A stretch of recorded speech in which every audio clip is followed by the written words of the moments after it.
ကျွန်တော်ရဲ့ 3D ဝါသနာရှင်များအားလုံးမင်္ဂလာပါဗျကျွန်တော်လာမယ့်၄လပိုင်းတရက်နေ့မှာထွက်ရှိမဲ့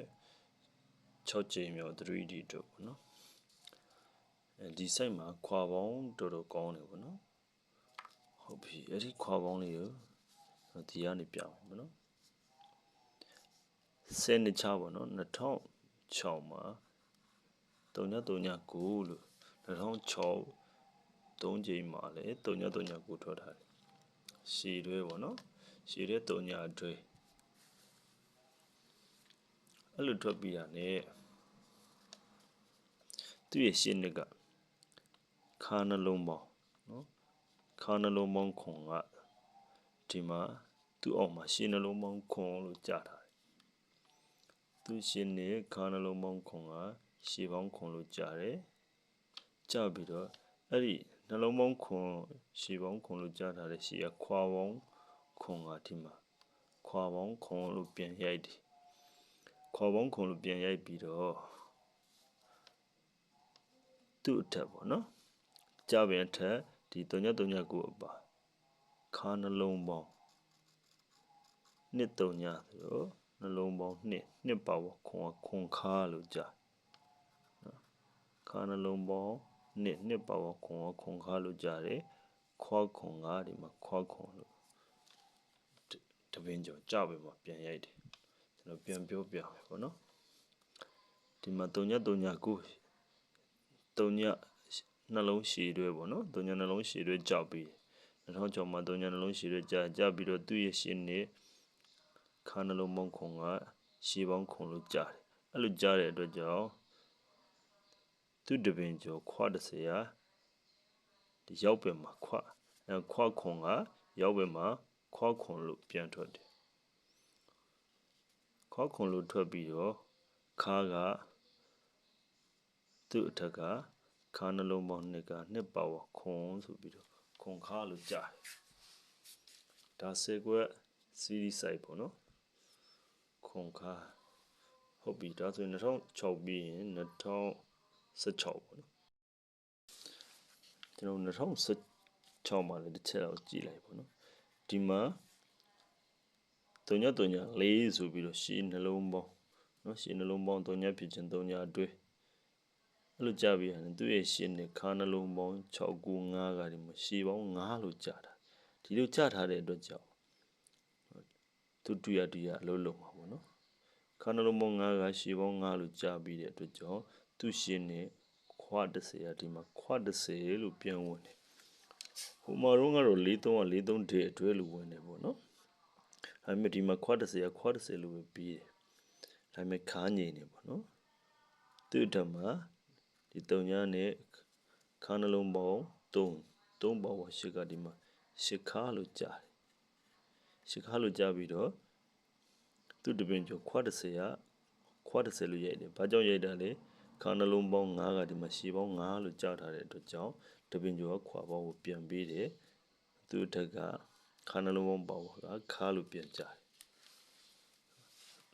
ဒီမှာတော့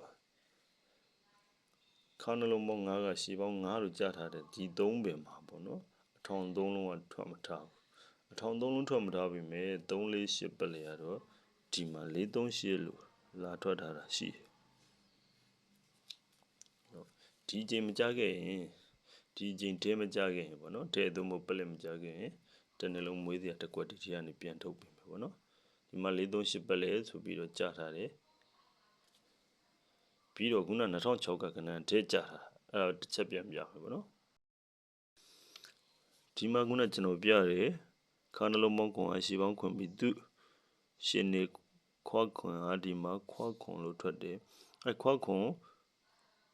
4ထိပ်3ပေ4ခွန်3လို့ထွက်တယ်ခါနှလုံးပေါင်း2ပါဝခွန်လို့လည်းထိုင်တယ်အဲ့ကနန်ကဒီမှာကျွန်တော်ဂျမ်ပန်ကြည့်ကြရပါတော့ဒီမှာ4ခွန်3ဆိုပြီးသူရှင်နေကဒီခါနှလုံးပေါင်းခွန်ကရှည်ပေါင်းခွန်လို့ကြားထားတယ်အထောင်3လုံး4ခွန်3ကဒဲလို့လာကြားတယ်အဲ့အထောင်3လုံးကဒီ2006မှာဒဲလို့ကြားတယ်ခုန483တော့ကျတော့3မင်ကျော်လောက်မှာကြားတယ်နော်ပက်လေ ဒါဆိုရင်ကျွန်တော်တို့ယခုရောက်ပင်ကိုသွားမယ်ပေါ့နော်ဟုတ်ပြီရောက်ပင်မှာ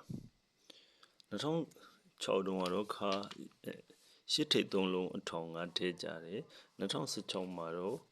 အပိတ်3လုံးထောင်ကပက်လက်ကြတာဒါဆိုရင်ယခုနှစ်အတွက်အဲ့ဒီ3လုံးအထောင်ခဏလေးပြီးမှပြောမယ်ပေါ့နော်ဒီခွာပေါင်းကိုအရင်အလုပ်လုပ်မယ်ဒီမှာ339လူထွက်ထားတဲ့အတွက်ကြောင့်သူရှင်နေ6 8ခါနှလုံးပေါင်း4ဒီမှာ4လို့လာကြတာအဲ့လို4လို့လာကြထားတဲ့အတွက်ကြောင့်ကျွန်တော်တို့ကဒီ site ကိုဆက်ပြီးတော့လုပ်လို့အောင်ပေါ့နော်ဒီခါနှလုံးပေါင်းကဒီမှာရှေ့ပေါင်းလို့မကြခဲ့ရင်တော့တိတ်ပြီးယူဆလို့မရဘူးဒါဆိုရင်ခါနှလုံးပေါင်း4လို့ကြပြီးတဲ့အတွက်ကြောင့်သူရှင်နေခွာပေါင်း5ကဒီမှာခွာပေါင်း900နော်အဲ့ဒီမှာ2006နဲ့ယခု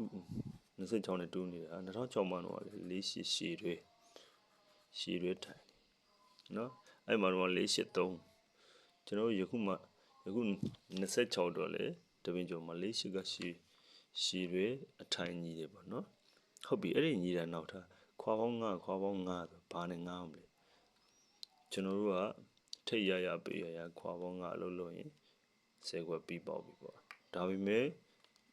ကျွန်တော်တို့ကခွာပေါင်း9နဲ့လိုက်ပြီးတော့ဆွဲမယ်ဆိုကွက်တရဖြစ်မှာအဲ့ဒီလိုကွက်တရဖြစ်เสียမလို့ဘူးဒီမှာခါနှလုံးပေါင်း6ရှိတယ်6ပေါက်ပါတစ်ခါလို့ကြားသူရဲ့ရှေ့ရလှုပ်ချက်တွေအတိုင်းပေါ့နော်တစ်ခါလို့ကြားရမယ်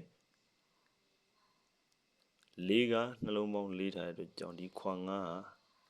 ခွာပြန်9မယ်ပေါ့နော်ခွာပေါင်း9နဲ့တစ်ခါဆိုတော့ကျွန်တော်တို့က6 break ဝင်သွားမှာပေါ့နော်ဒါဆိုရင်ဒီ10ခွက်ကိုကျွန်တော်ထုတ်ပေးပါမယ်ဟုတ်ပြီဒါဆိုရင်ကျွန်တော်တို့ကခါနှလုံးပေါင်း6ပါဝါတစ်ခါနဲ့ခွာပေါင်း9မယ်ဆိုရင်ဒီမှာခွာပေါင်း9နဲ့တစ်ခါ10ခွက်ပေါ့နော်10ခွက်အဲ့ဒီ10ခွက်မှာကျွန်တော်ကဒီမှာကျွန်တော်ပြီးခဲ့တဲ့ဘက်ဒီမှာပေါ့နော်ပြီးခဲ့တဲ့နေ့မှာတစ်ချောင်းလုံးမှန်ခဲ့တဲ့ထိတ်မလားပေါ့နော်ထိတ်မလားဆိုင်နေပေါ့နော်ထိတ်မလားဆိုင်နေဆိုရင်ကျွန်တော်213ရယ်411ရယ်9ရယ်ဒီ3ခွက်ကိုတော့ကျွန်တော်ရေးကြီးပယ်ထားတယ်ပေါ့နော်အဲဒီ10ခွက်ထဲမှာတင်ထူအောင်မယ်အခွက်တည်းကြတော့ဒီ3.5ရယ်114ရယ်619ရယ်819ရယ်1နဲ့3လေးဒီပထမဆုံး၄ခွက်ကိုပို့ပြီးတော့ထိုးပေါ့ဥပမာပထမဆုံး၄ခွက်ကို2000ပို့ထိုးရဆိုရင်ကျန်တဲ့3ခွက်ကိုပေါ့နော်3ခွက်ပယ်ထားဆိုတော့ကျန်တဲ့3ခွက်ကိုအရင်ထိုးလို့ရတယ်ပေါ့နော်ဟုတ်ပြီဒီထက်အကြိုက်ဆုံး2ခွက်ကိုပြောပါဆိုရင်တော့ကျွန်တော်က811ရယ်8ခွန်ရယ်ပေါ့နော်8ခွန်ရယ်3.5ရယ်ဒီနှစ်ခွက်ကိုအကြိုက်ဆုံးပေါ့နော်ဒီနှစ်ခွက်ကိုတော့အကြိုက်ဆုံးဟုတ်ပြီဒါကကျွန်တော်တို့10ခွက်ပေါ့နော်10ခွက်ထဲမှာပြန်ပြီးတော့ရွေးထုတ်တာ2006 4ခွန်3တော့ဒဲကြထားတာဆိုတော့ခါ3လုံးထိတ်ထောင်3လုံးခါထောင်3လုံးအပိတ်ထောင်3လုံးဒီမှာ9ချိန်အတွင်းထွက်ထားတယ်ဆိုတော့ကျွန်တော်တို့ဒီချိန်ပါဝင်ပေါ့နော်9ချိန်အတွင်းသူ့ရဲ့96နဲ့ထိတ်ထောင်3လုံး68နဲ့ထိတ်ထောင်3လုံး3ခွန်ကိုအပိတ်ထောင်3လုံးဒီမှာ96နဲ့ကို65နဲ့လို့ရေးထားနော်96နဲ့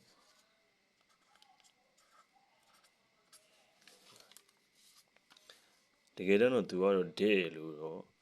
2006မှာတော့ဒဲဝင်တယ်ပေါ့နော်2016မှာပတ်လေထွက်ထားတယ်အဲတော့ကျွန်တော်တို့ကနည်းနည်းလေးတော့ပတ်လေကိုမိမိတို့ဘာသာချိန်စားထုတ်ပေါ့နော်ဒီ3ခွက်လေးကို9ချိန်အတွင်းမှာပဲစမ်းပြီးထိုးကြည့်ပေါ့နော်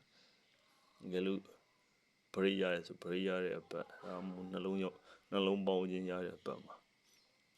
ဒီလိုကွက်မျိုးထည့်ထုတ်လို့ရတယ်ပေါ့နော်ဒါဆိုရင်ကျွန်တော်ယခုပြတဲ့ site လေးကနေပြီးတော့ကျွန်တော်ရဲ့ 3D ဝါသနာရှင်တွေအားလုံးပဲဒေဂန်နန်းဖြစ်ပါစေကံကောင်းကြပါစေကိုလက်ပါခင်ဗျာ